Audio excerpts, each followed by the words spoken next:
Welcome, ladies and gentlemen, to the Seaglass Perspective, a podcast about finding resilience while weathering the storm, presented by Seaglass Counseling and Wellness Center. I am your host, Chris Knackos. I am joined, as always, by my co-host, Vincent Convelli. Vincent, how you doing? I can't complain. Actually, I could complain a little bit, which, maybe we could talk a little bit in the podcast and staying grounded with anxiety. I got a huge leak in my bathroom right now, so I got plumbers and stuff coming in at some point. Oh, fun stuff. Yeah, God, I love it. Although, being a homeowner, I do miss renting for that reason. I can imagine. Yeah. Yep. I pay my renter's insurance. That's on them. I'm not footing the bill for anything. As long as they let me know so I could put my cats in my bedroom, that's totally okay. But otherwise, I'm doing pretty good. I can't complain. Nice. Yeah, it's for those of you at home, we are recording on March 25th, and we had the sad news last week of Chuck Norris passing away. Growing up in the 80s and 90s, I really thought that he would outlive me by 40 years, which would have placed him somewhere in the 150 age range. But you know what? Nope. I really thought he'd make it. If anyone was going to do it, it was going to be Chuck Norris. So I am of the belief that he did not pass away. He simply just ascended to godhood in his rightful place. He has ascended to the next plane. Yeah. Yes. Yep. He's up there somewhere. So. Rest in peace, Chuck Norris. A little bit of a sad day last Friday, but aside from that, the week continues. Yeah. How are you, though? You asked me how I was. How are you? Doing well. Yeah. Doing well. Can't complain. Here in Jersey, it's in the 40s, 50s, depending on the moment. So it would be nice if it just got back to the 70s. That was lovely. Yeah. We'll get there. I'm looking forward to, although I can see my grass growing, so I'm not looking forward to mowing. Have one of your sons do it. Oh, he does, but I got to get out there and watch him. And yeah, that's fair. Understandable. Yeah, I got to do the weed whacker and stuff like that. So it's fun stuff. So past couple episodes, we've been talking about support, engaging support. Last time we talked about emotions and why it's important to be able to acknowledge them and label them and flesh them out so that we can discuss them. We can lead on the support that we have. And we're going to talk the next couple episodes a little bit more in depth about specific emotions. And before we get into today's emotion, anxiety, we just kind of want to go over a distinction, right, that we draw as therapists, right? And the way I like to call it, it's dysfunction versus diagnosis, right? Any problem that we end up talking about on this podcast, any problem that you might talk to a therapist about, that you might experience, whether it's a relationship dynamics, behavioral patterns, thought processes and perspectives, emotions, right? Everything happens kind of on a spectrum. And where we fall on the spectrum kind of is indicated by how much it is impairing or impeding our functioning and how we operate. Right, so that's why we say dysfunction versus a diagnosis, because especially when it comes to mental health and treatment, diagnoses are a thing. And over the course of my career, I've seen ebbs and flows with how people view diagnoses, the industry views diagnoses. I've worked through periods where no one wanted a diagnosis because it was a label, and then everyone wanted a diagnosis, and that it was just it's a little all over the place. So especially when we're meeting with someone for the first time, we like to say, okay, well, this is what this is. So the difference, right? Best analogy, starting off quickly on the analogies, that I could come up with that I had was shin splints. So said in a previous episode, I was a runner for a lot of my adult life until I kind of couldn't anymore. And I was, aside from prone to rolling my feet out, I was also prone to shin splints. And I never knew what they were until I actually started researching. Well, there's not a lot of research you have to do. But you look into it, you look it up online, WebMD and stuff like that. And the shin splints are dull pains that you feel in your shins, in the space, usually some midway between your knee and your ankle. And what it is the repeated, consistent impact of your foot hitting the ground causes damage and swelling in the tissue around your tibia, around that front bone in your leg. And that swelling kind of hurts, right? I can see that. not a Can see huge that. problem, right? It hurts. It's sore.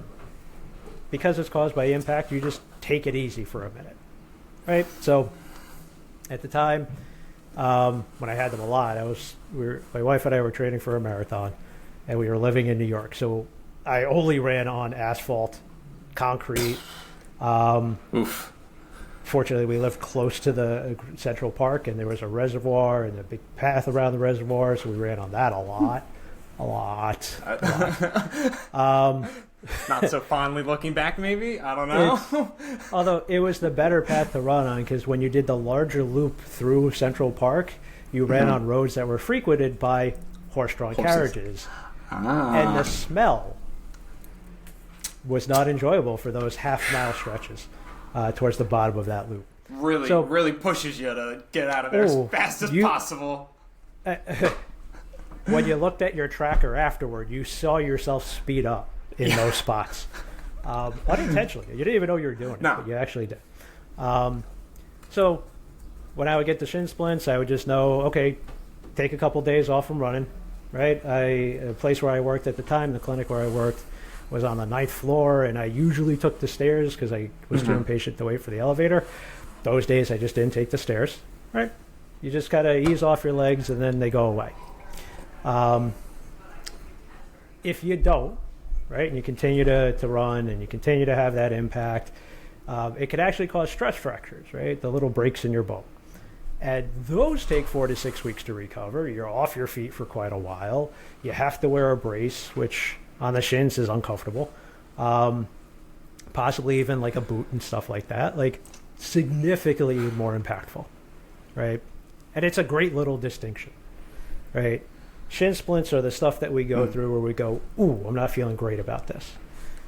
Stress fracture is I'm laid up for a while and I have to make a significant change to how I operate on an ongoing basis. It seems like like the analogy is like, like a symptom versus a set of symptoms that culminate to a much larger, for the namesake, the diagnosis, right? I can have a runny nose doesn't mean I necessarily have cold, right? So in that sense, I can experience anxiety. I can have, maybe I have something to do today and I'm kind of not looking forward to it. I can have a little bit of racing thoughts. I can experience anxiety but not have an anxiety disorder, right? Or a diagnosis of anxiety per se, right? Absolutely. And to even like further utilize the analogy, right? Shin splints are the sign, the signal to you to ease up. Run on a softer surface. Watch your cadence, because the longer your stride is, the harder you're hitting when you're hitting the ground. Get better sneakers, more padding, more cushioning in the soles. That will help, right? If we don't heed that warning and we push ourselves even further and we don't address the issue, we're going to probably develop a worse issue, right? And when we talk about mental health and when to engage therapy and when to engage support and things like that, when to engage new coping mechanisms, like that's kind of the thing you want to pay attention to, is how much of an impact is this thing having? And if it's having a minor impact, let me address it now, right? Before it becomes something more significant, right? So when we talk about, and we'll talk a little bit later about the diagnoses and the anxiety disorder category, but we all experience anxiety on an ongoing basis, daily basis, depending on the circumstances. We've all did. But at some point, that anxiety gets too much in the way. And the rule of thumb for any mental health diagnosis is functional impairment. That's the way it's written in the diagnostic manuals. Every mental health diagnosis has the same criteria: functional impairment, significant functional impairment. Right? We can't diagnose major depressive disorder unless it's significantly impairing a person's function. We can't diagnose generalized anxiety disorder, bipolar disorder, a psychotic disorder, or anything like that, without the functional impairment. For some people who might kind of even wonder, like, what is a functional impairment? Is that just, I didn't put my clothes in the hamper one day and I'm being a little messy? Is that a functional impairment? Is, I didn't wash my socks one day and now I'm screwed over for the week. Is that a functional impairment? What does that look like? And it always depends, right? If I didn't put my clothes in the hamper when I lived by myself, I mean, I'm a little bit of a neat guy, so I didn't like it, but it didn't really get in the way.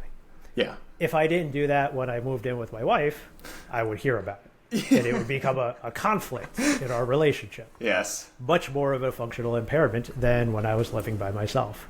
Yes. Right? So it's all relative to the person. The idea of doing laundry, right? If you're someone who waits until Sundays normally and just does like 5 loads of laundry, okay, well, that's your normal level of functioning. Sure, yeah. If you skip 2 weeks and you're re-wearing clothes, that's an impairment, right? Calling out sick from work. Yeah. Is another one, right? Like, I'm a big advocate for mental health days. If you take 5 of them in a row, something's going on. Maybe we're going too far. Yeah. I think the way that the manuals and, you know, the way that we've been taught about what a functional impairment looks like is typically, you know, are you isolating? Are you, like you had said, not going to work? I mean, effectively not going to work.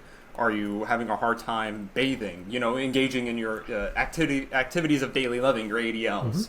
You know, those are I would say the classical, maybe, I don't know a better way to put it, classical criteria of what we look at when we try to decide whether it's a more of a like a dysfunction versus a impairment of your daily living. And, you know, like I said, because it's relative to a person, that's where it's important to be fleshing these things out and talking about your patterns and recognizing changes in those patterns. And talking about that stuff with specifically a mental health professional, because boy, oh boy, can you find diagnoses online, and everyone wants to diagnose everyone all the time. I can rip into that one for hours and hours. For some background, I used to work for the listeners at home, or maybe on your drive even. I used to work at a mental health clinic or an urgent care setting that specifically did behavioral health medication management, and a lot of what I had to do was involved with, you know, doing like I would affectionately call them like SNAP biopsychosocial assessments, just real quick, try to get into the nitty gritty, you know, try and learn what I need to know, and I can't tell you how many times I've had people come in and say, I have ADHD. And I say, okay, what might be some of the symptoms that you're experiencing? And I have heard countless times, well, I was on TikTok or Instagram and people said that they're fidgety, they're restless, they can't focus. And I'm like, all right, hold up. Wait. We can hear, it's great that people on TikTok and Instagram and social media are bringing to light, you know, adult ADHD, you know, things like that. But let's talk about anxiety real quick, because it is such a differential diagnosis in that, you know, I think, you know, you can certainly have both, or and you can have one or the other, but they look so incredibly the same in some instances, right? Oh yeah. Yeah, the physical manifestations, the physical symptoms, the fidgety, the restless, things like that can absolutely look the same. Honestly, there's been times where people talk about being fidgety, and I say, where? And they go, in staff meetings. And I go, everybody's fidgety in a staff meeting because they're boring. Yeah. I hate them. Could have been an email. Yeah, could have been an email. And you said you sat for half an hour in a boardroom while your manager talked. What I love is the talking head, where they're on Zoom and everyone else is physically in person and they're just a talking head on a screen. A lot of dystopian future kind of visualizations come with that.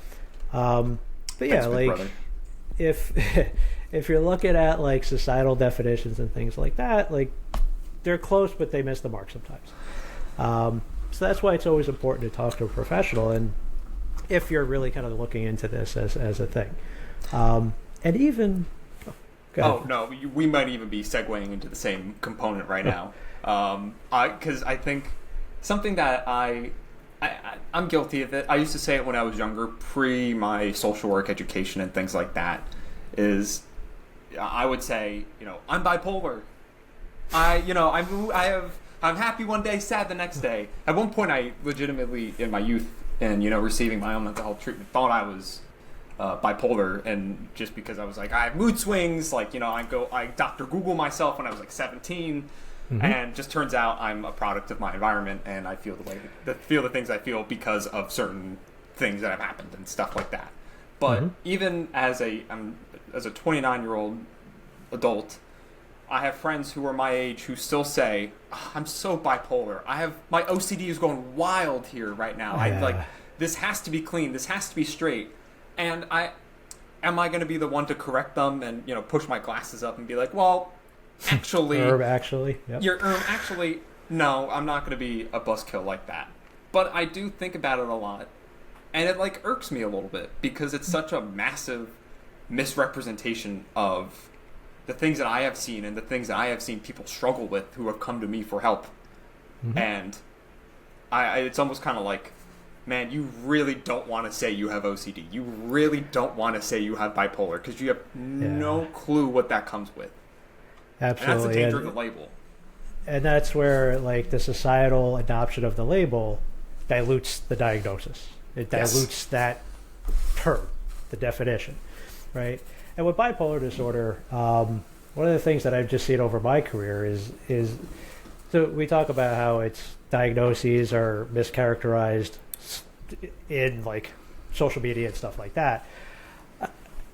Sometimes even within the industry, people can't get a beat on things. Yeah. It's another bipolar disorder is another one of those things that I have seen trends with throughout my career, where I'll have a string of clients who I'll meet who are diagnosed with bipolar disorder at late adolescence, early adulthood. They've been on, and with bipolar disorder, and we'll talk more about this when we get to that part in an episode. But there is a not insignificant biochemistry part to it, right? Where when you're working with someone, when you're treating bipolar disorder, usually medication has a huge impact. It's not the only impact, but it has a significant help. It is a significant help. So I've met plenty of people who are diagnosed with bipolar disorder, prescribed mood stabilizers their entire lives, and always felt depressed. Yep. And that's the problem. Mood stabilizers don't help someone who's got depression. Someone who has bipolar disorder experiences fluctuations between depressive episodes and manic or hypomanic episodes, right? It's characterized by mood instability. Depression is characterized by lifestyle. Sad mood, low energy. Low energy, right? So an antidepressant is meant to target that. Yes. A mood stabilizer is meant to target that range. So if someone's depressed, but they've been diagnosed bipolar for too long, they've been receiving mood stabilizers, not getting a lot of help. Yep. If someone's bipolar and hasn't been diagnosed and has only been on antidepressants all their life, that actually could cause manic episodes. It makes it worse. So I've seen it where I've had a string of 30-year-olds who were diagnosed with bipolar at the age of 18. I've had a string of 20-year-olds who've never been diagnosed with bipolar, but always been very mood swingy, a lot of mood lability and things like that. They've been prescribed antidepressants. And I'm looking at them like, you might want to talk to your doctor about this. Yeah. So yeah, even within the industry, right? Because we're not working with anything that we can point at. I can't scan a person with something and be like, oh, you see, there's the depression. It's right there in your upper left lobe. There's the bipolar. It's in your intestines. Can't do that. Right? So at the end of the day, being able to differentiate, being able to address it it takes a lot of effort and it takes a lot of work. So as I said, when we talk about emotions, when we talk about relationship patterns, when we talk about all that type of stuff, we want to make sure we're fleshing things out before we label stuff. But we also want to make sure we're labeling things accurately. Because if we can't label it, sometimes it's really hard to figure out how to address it. Well, and I think typically something that I've learned in school, and obviously going forward in my career and things like that, is being able to the way that I label anxiety sometimes, when just especially in my last job of trying to figure out what's going on, their anxiety levels, things like that. I would always say, all right, scale 1 to 10. 10 being the world is absolutely on fire, everything's going to end, to 1 being you're like, you're a little nervous maybe about going to a job interview or something like that. And I think it really does put people's minds to thinking about like, all right, hold on, how do I actually feel? Which then ends up kind of getting a little muddled, because a component of anxiety is catastrophizing. So they might think the world is actually ending for whatever reason, and their catastrophizing brings it to a 10. And I'm like, well, let's reframe this a little bit. And we start to work on reframing and kind of talking about it a little bit. And they say, maybe my anxiety is like a 6, actually, at the end of it all. Mm-hmm. And that scale, it's kind of like when you're, how many hospital rooms have you been in, doctor's offices have you been in, where it's, how's your pain, 1 to 10? And I mean, I personally always look at that and go, how do you figure that one out? My 5 might be someone else's 7, which might be someone else's 2. Yeah. Right? So like, being able to flesh that out, again, it takes processing. It takes talking through it. It takes figuring it out. It takes comparing ourselves today to how we've been in the past, how well we cope with stuff and things like that. And anxiety, really is one of those things that I've met more often than not. I've met people who, like, everyone knows what anxiety is, but a lot of people can't identify it in themselves, right? So simplest way to identify any emotional state and be able to kind of characterize it and talk about it is in 2 areas. You look at the symptoms, what you're experiencing, and the intensity of it, right? So symptoms of anxiety, general knowledge about it. We all kind of know it when we see it. There's the physical symptoms, the restlessness, the muscle tension, headaches, backaches, neck aches, upset stomach, racing heart, feel high blood pressure, but you can feel high blood pressure sometimes. A pressure in your forehead or in your head, right? Yep. Intensity there, right? We all know what it feels like to feel anxious and to feel panicked. Yeah. Right? The thought side of it, the cognitive side of it, is where we really can go to town with it. Perseverative thoughts, racing thoughts, catastrophizing, overthinking, cascading thoughts, where if I don't do well on this project, then my boss is going to put me on a performance plan, and if they put me on a performance plan, I'm going to lose my job in 3 months, and then if I lose my job, I'm going to have to tell my partner, and if I tell my partner, they're going to leave me, and then when they leave me and I'm unemployed, I'm going to be living in a studio apartment in a basement, eating salsa for dinner. Working at McDonald's, my version of that is always to tell clients, when we talk about that, like, snowball effect of like catastrophizing, and then I'm going to work at McDonald's flipping burgers for the rest of my life, and then I'm really screwed. That's it. Yeah. No hate against McDonald's workers. You guys do great jobs. You deserve a good wage, and I love your food. But honestly, I didn't incur all that student loan debt to not work in my field. Yeah, exactly. Because then I'm making less than I need to be making, and I can't afford to pay my student loans back. Yep. Which for social work are significant. Yeah. So that whole thought process, it really can run away with us. It's a runaway train. And honestly, people will kind of talk through stuff and talk through a whole thought process. And I think I said in an earlier episode, my eyebrows can like move people, I think. And you'll hear the thought process, and you'll just be kind of sitting there like this. How did that happen just now? Yeah. And clients will look at me and go, "Oh no, I know that didn't make sense to me either." I'm like, "Okay, good. We're both on the same page." So, those are some of those signs and symptoms, the thoughts, the physical part of it. In terms of the intensity, right? That's where that 1 to 10 scale really becomes helpful. Because the one thing everyone kind of has heard of is panic attacks, right? Yep. we all know what a panic attack is, right?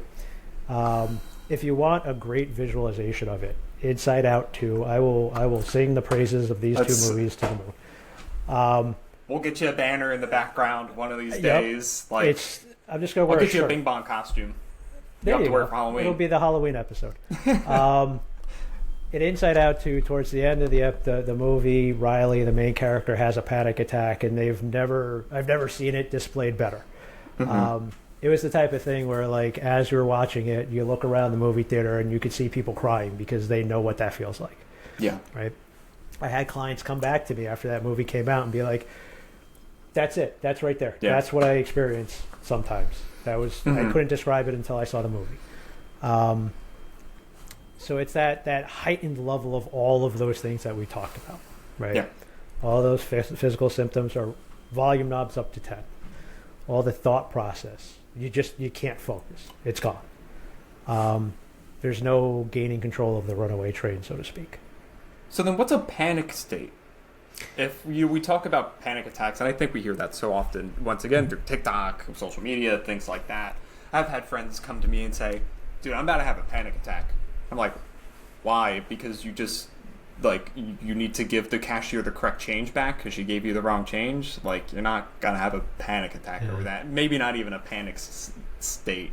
You know, hyperbole lives so frequently in our society nowadays, which inadvertently touches mental health. But, yeah, what might be the differences between those two? So I'm going to tell everyone to go see Inside Out because basically the half an hour before Riley has her panic attack. So the panic state, so if we look at that like 1 to 10 scale, I like to tell people panic attacks are 9 and 10. Panic states are where we're hanging out 6, 7. 6 to 7 or 6 to 8. Stop. Oh, God. My head. I'm still not even sure what the heck that means. But it means nothing. It means nothing. This is how you know how much it's hit the zeitgeist, is right here. Christ. I really hope this isn't backwards for people. But one of my wife's friends' husband works in the boating industry. And he said this to her. Jobs in boating, 6, 7. Not even sure why the numbers are on there. Maybe it has significance to them. I don't know. But yeah, the panic state is like a 6, 7, 8. And usually when we have that panic attack, we spike and then a couple minutes later we come down.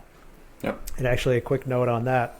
The number of times I've had middle-aged male clients come into therapy because they thought they had a heart attack, went to the ER, and were told they had a panic attack, go see a therapist, right?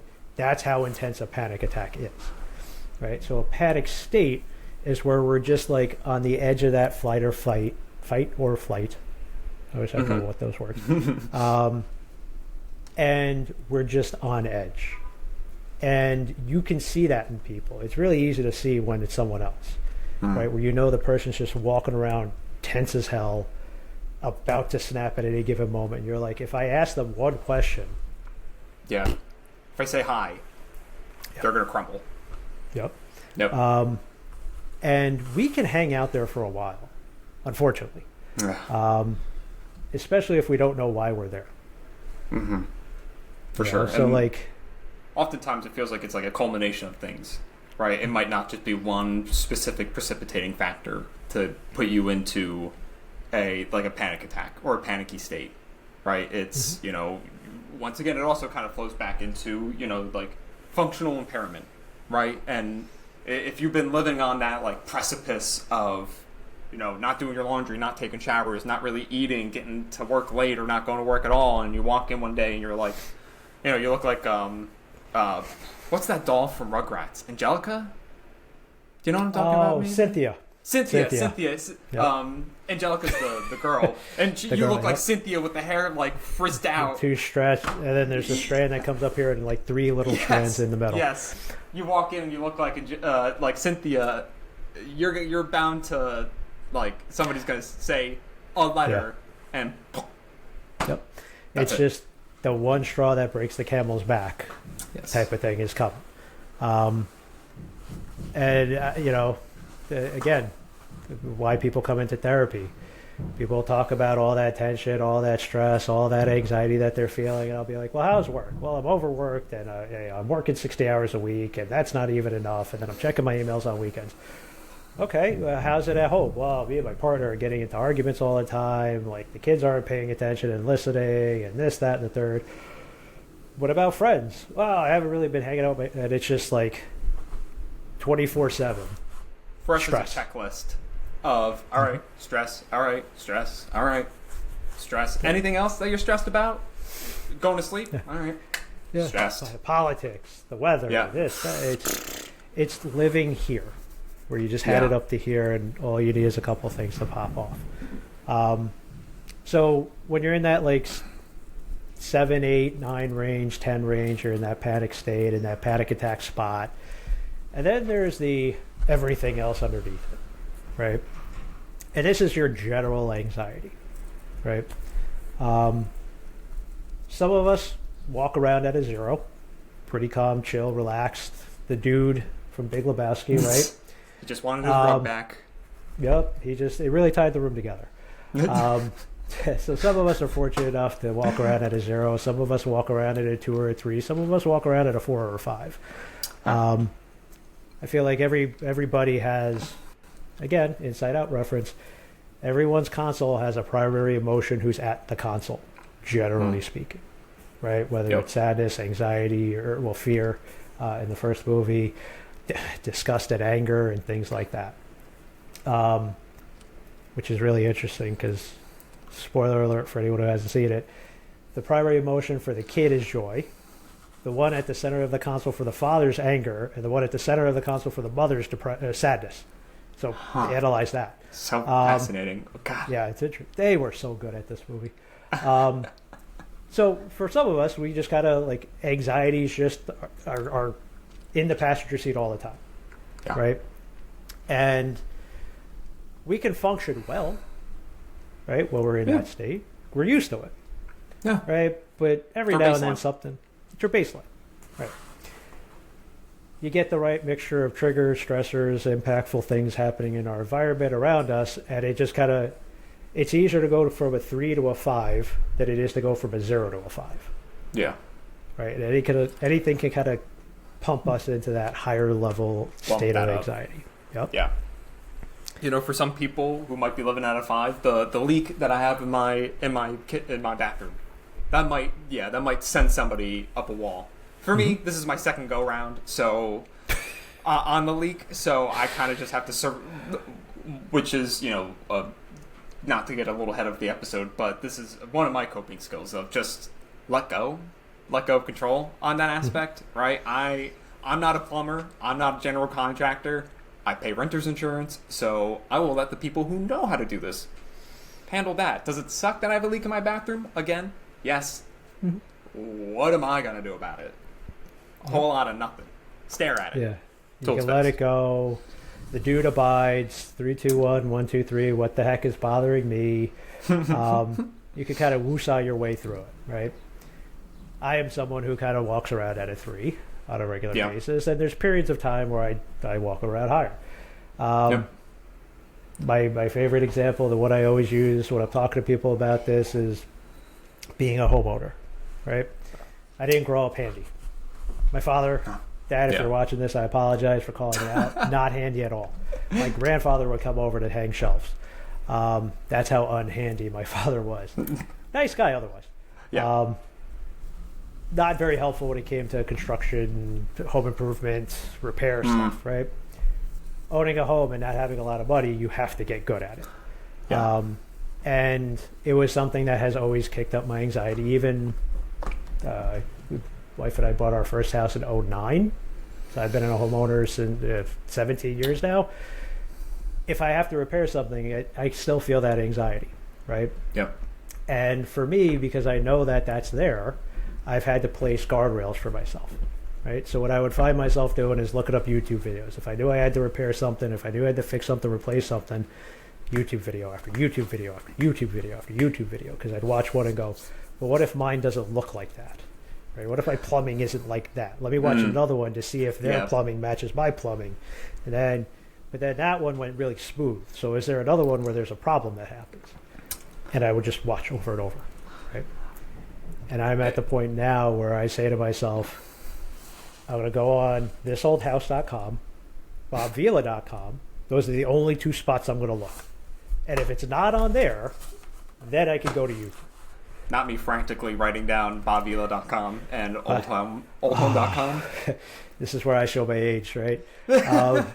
For my generation, y'all know how on point Bob Vila was. And I don't remember his like secondhand guy, his name. I never remember it, but you know him when you see him. He's all over thisoldhouse.com. I feel like he took over. And they've got everything on there. So if it's not on there, then I can go to YouTube. Yeah. And that's I've never encountered that. Right? So to keep myself from going down that rabbit hole, I put these guardrails on. Because I know I walk around at a 3. I know repair stuff puts me at a 4 or 5. I don't need to go to a 6, 7. This is going to happen a lot. It is. The internet zeitgeist is taking a hold of our brains. Yeah, it's subliminal but overt. So, knowing that I walk around like that, because I know myself, because I have that insight, because I've had that reflected to me over and over again by particularly my wife, I've learned what guardrails I need to put up and when to put them up. So my experience is a little bit more apples to oranges, I guess, to your experience, because obviously being a homeowner and things like that is quite stress-inducing. I mean, I rent an apartment and still I get anxious about, other various things, right? But for the listener, maybe I've mentioned this in a previous episode, I'm a big card game player.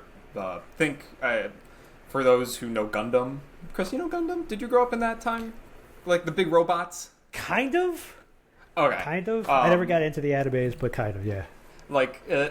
So I play a card game with like big robots and stuff like that. I've been a lifelong card game player for well over half my lifetime at this point. It's one of my biggest hobbies. And I went to a tournament over the weekend.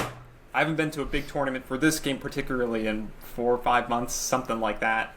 And walking into the room, I'm like shaking.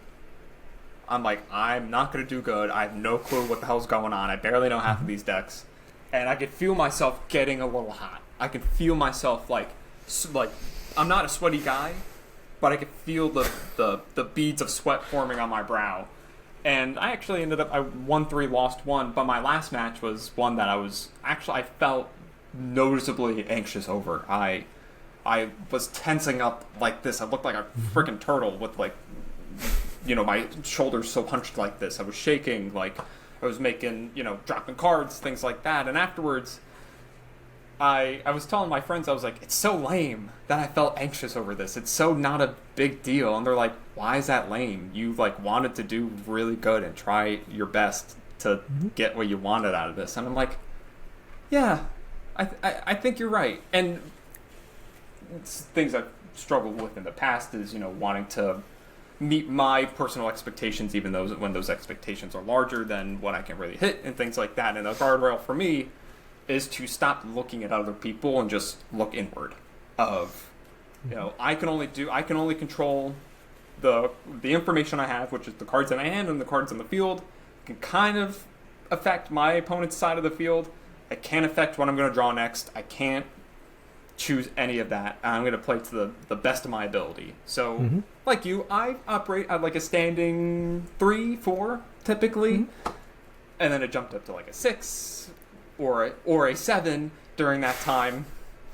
And yeah, I think we all, certain circumstances, raise this anxiety for us, and it's all so particular, right? Once again, what seemed lame to me in the moment, which as a therapist is not lame, right? But our own self-image and reflection is so different. I'm not a therapist at this card game. I am a card gamer at that card game.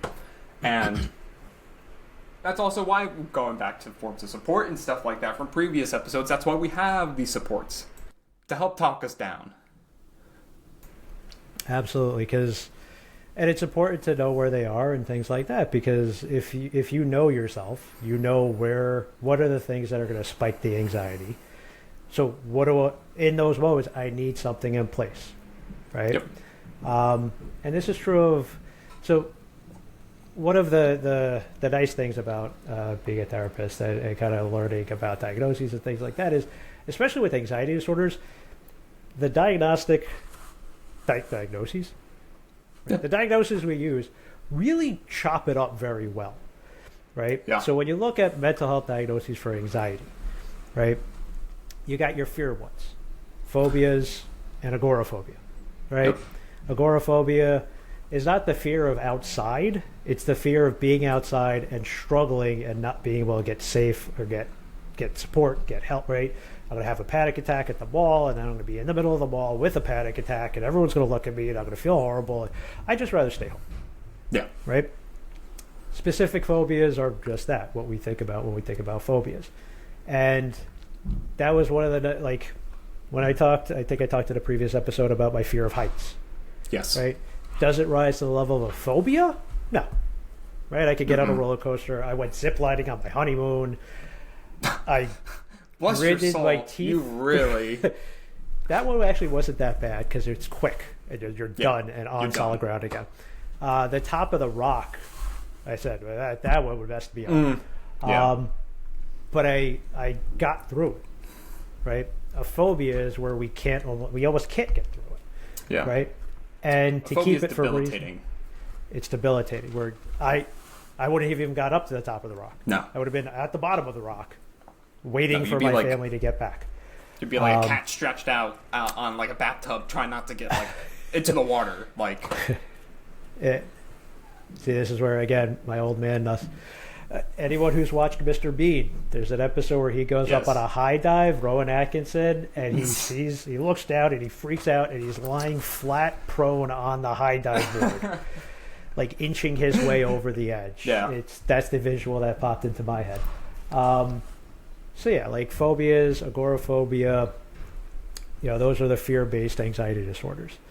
OCD, obsessive compulsive disorder. Yep. The number of times I've heard that referred to where it doesn't actually apply, right? OCD, obsessive, right? We have a lingering thought, an obsessive thought, usually with some catastrophic end to it. I don't know if I turned off the stove. If I don't turn off the stove, then it's going to light on fire spontaneously.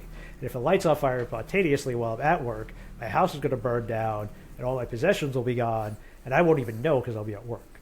So let me go back and check the stove. Yep. Right? That's where the compulsion comes in. The compulsion is the act to try to alleviate the obsessive anxiety. Right? And it's notably too, I think we've all left the house and said, "Oh, did I don't know." Started to sound gross, but like, I don't know, did I flush the toilet or something? Like, we leave and it's like, did I do that? I don't know. Whatever. I'll figure it out when I get home. I mean, did I leave the fridge open?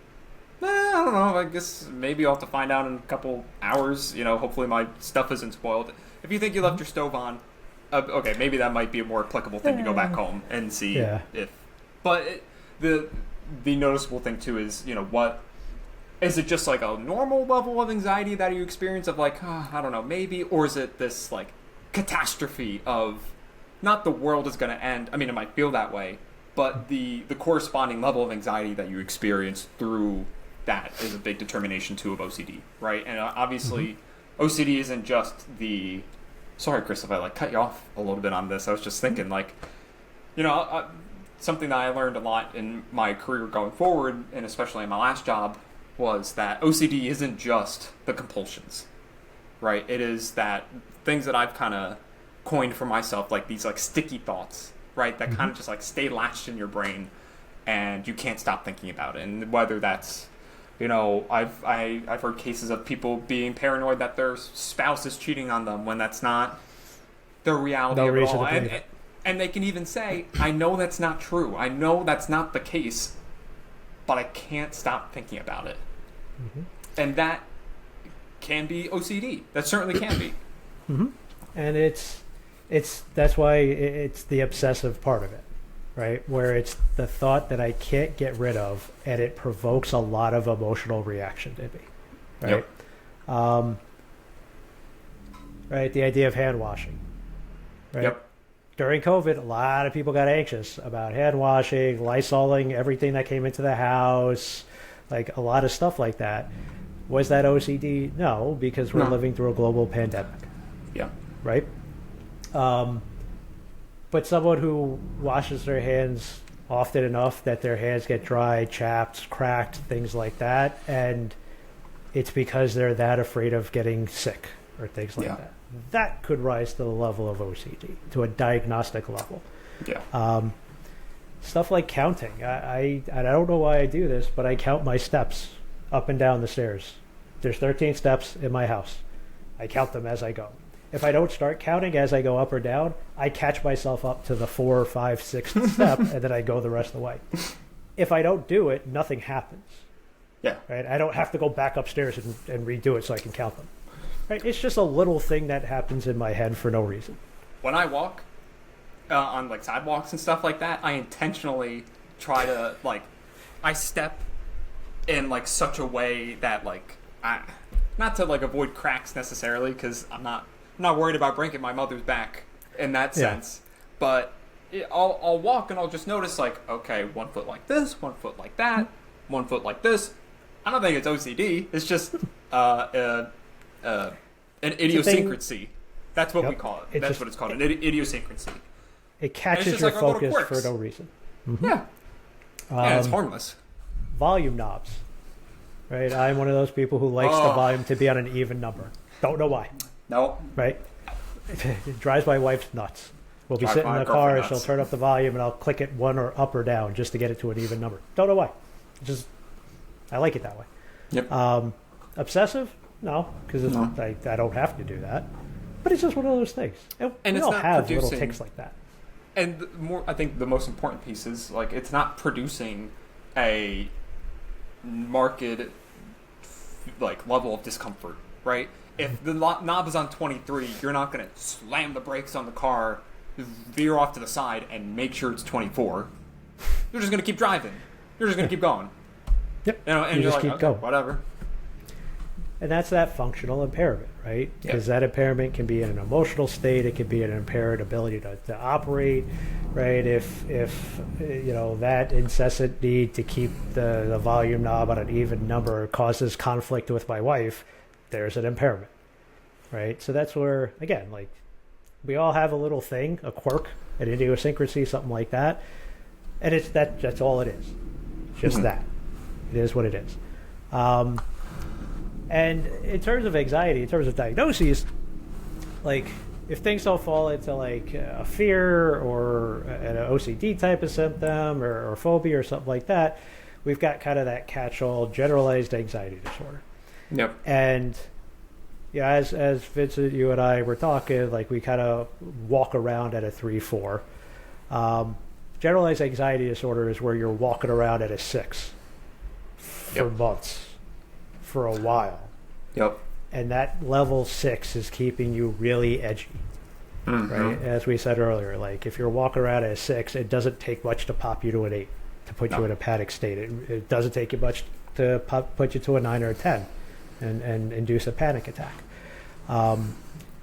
And the way I like to explain the generalized anxiety disorder to people is because we're walking around at that 6, we almost start looking for things for that anxiety to latch on to spike ourselves up even further.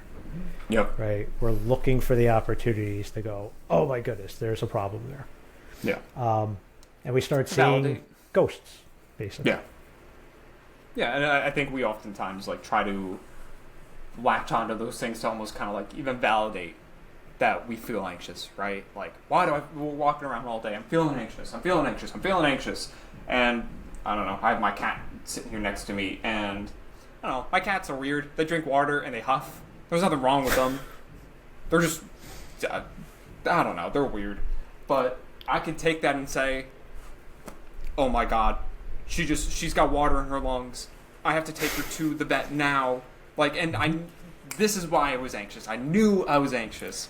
And this is the reason why. And it's well, is that just coincidental that this happened and you're anxious? Are you anxious for XYZ reasons, and this is just the thing that kind of you're able to latch onto and say, this is why I'm anxious. It's something that was happening before you were anxious, right? And that's why Exactly. like that whole like past couple months thing is so important, right? If we're walking around at a 6 for the past couple months, things that didn't bother us 4 months ago Yeah. are all of a sudden huge triggers now. And like I said, that's where like we diagnose a generalized anxiety disorder, because we're just walking around at that heightened level of anxiety at a 6 or 5. Not going to say the other one.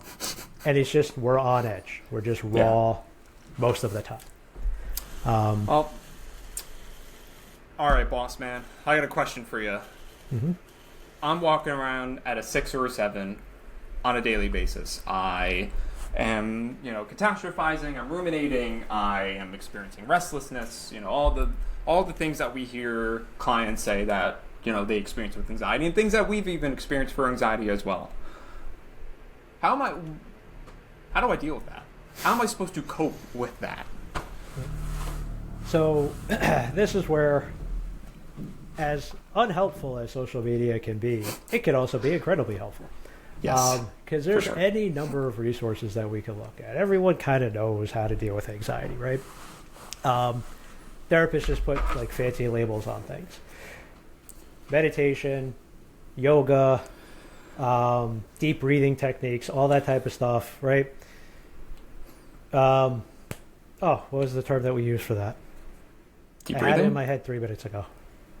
Guided imagery. Right, we'll talk about that as we visualize like a beach and things like that. Progressive muscle relaxation. Yep. Tense a muscle, relax it. Tense a muscle, relax it. Tense a muscle, relax it. Right? That gives us mastery over our tension. Yeah. There's the Calm app, which helps guide us through that whole process. Yeah. Right? I've recommended that to a lot of clients. That's where like the whole fit thing comes in as a therapist, because I, as a therapist, don't do that. I have never guided someone through a meditation, through a progressive muscle relaxation. No. That is just not my thing. I did it I don't in do IOP. it personally. Yeah, you do it when you have to as a therapist, but like that's not something I do for me, so I have trouble guiding people through that. So that's where I'll say And Calm app, things like that. Yoga studio. Right? I oftentimes tell my clients, these things that I will tell you, some of these things I do not do myself. Doesn't mean that they don't work. It's just that everybody is different. And it is certainly, especially with anxiety and overall mental health, it can be a case-by-case basis. I'd be lying to you blue in the face to say that I meditate on a daily basis. I'd be lying to you if I said I journal. All things that I recommend to clients, because they are proven to work. I just don't find them as effective for me. And I think something that I tell a lot of my clients is, we can do the guided imagery, the box breathing, the colors of the rainbow, all these different coping skills that we've been taught and told throughout this time. But if you have something that that works for you, keep on keeping on. Mm-hmm. Once again, like we know that social media definitely has its gripes and its issues, but it also is a very connecting experience. I mean, then you go to the far end of that and you start to experience FOMO, like fear of missing out. But in a sense of, let's say you're in a group chat with people. I mean, I have a lot of younger clients nowadays who come to me and they get a lot of their socialization through Discord, the gaming app. It's not even a gaming thing anymore. It's for schools, clubs, all that stuff. It's its own thing. And I used to have a lot of older practitioners tell me like, that's not a great idea. And I'm like, why? We're in a post-pandemic time where people get a lot of their socialization through Discord. I know I got a lot of mine through it with hanging out with friends and stuff like that. Like, there's a great I struggle to say content creator because that's technically what he is. Technically what we are at this end. His name is Dr. K. His real name is lost on me, but he is a board certified psychiatrist in the state of Texas, and he has a huge following in the gaming sphere right now because he is once again a board certified psychiatrist who's been working for years and years and years, and talks a lot about like how to connect with your community and stuff like that. And he works a lot with like gamers and things like that. So I find that to be helpful. I mean, it was helpful for me. That's something I could recommend. Be like, hey, go find a community, go find a club, go find people with like-minded interests and engage with that. And that's where like that's that like cognitive side of it, because when it comes to anxiety, when it comes to our thought process, if our thought process is hijacked by anxiety, it's very hard for us to pull that back sometimes. Yeah. And it's so helpful to have people to help us with that process, right? If it's as simple as me furrowing my brow and like tilting my head to the side, like someone sees me do that and they go, oh, I need to rethink this whole thought process that I just went down. Sometimes it's people going, yeah, no, I went through that last week and I was thinking about the same thing, and man, that really ran away with me too. But like, you know, at the end of the day, I reminded myself of blah, blah, blah, and that helped me kind of like pull myself back. Hearing them say it helps us to do the same thing. Yeah. Right. So, you know, when it comes to like the symptoms of anxiety and what to do about them, it's about how do we pull ourselves out of the physical heightened level? How do we regain control of the thought process, right? So you want to be making sure you find your ways to do that work for you. Another skill that I really liked, pulling a little bit from dialectical behavioral therapy, is called TIP. I don't, Chris, maybe you remember TIP. I don't know. Yeah, right. Temperature, intense exercise. This first P stands for. Yeah, right? Crap. See, as therapists, we know the acronyms, but we can't always spell them out sometimes. No. Yeah, that's going to bother me too now. But the other P stands for progressive muscle relaxation. That I know. Mm-hmm. Damn it. I don't know. Physical something. Yeah, physical. But yeah, it's a sensation-based thing. Right, and that's something that, you know, pulls a lot of people out from those, like, racing thoughts. You know, that's why... I mean, you even hear growing up, you know, splash cold water on your face. That's TIP. That's it right there. That's the term dialectical behavior therapy uses. We've always been calling it grounding exercises. Yeah. Right? Something to focus on physically to get me out of all of the other sensations. Same thing, different name. Yep. So, like, when it comes to the coping mechanisms and what to do with anxiety, like, there's a ridiculous menu of options. But again, as always, the important thing is finding what works for you. Meditation didn't work for me in terms of physical relaxation. It didn't work for me in terms of focusing my thoughts. But I could capture that when I'd go for a run. Right? That was my quiet space. Yep. That was my opportunity to burn some of that physical energy. Going to play card games and going out to my local game store to play at a locals night is my form of doing that. To burn...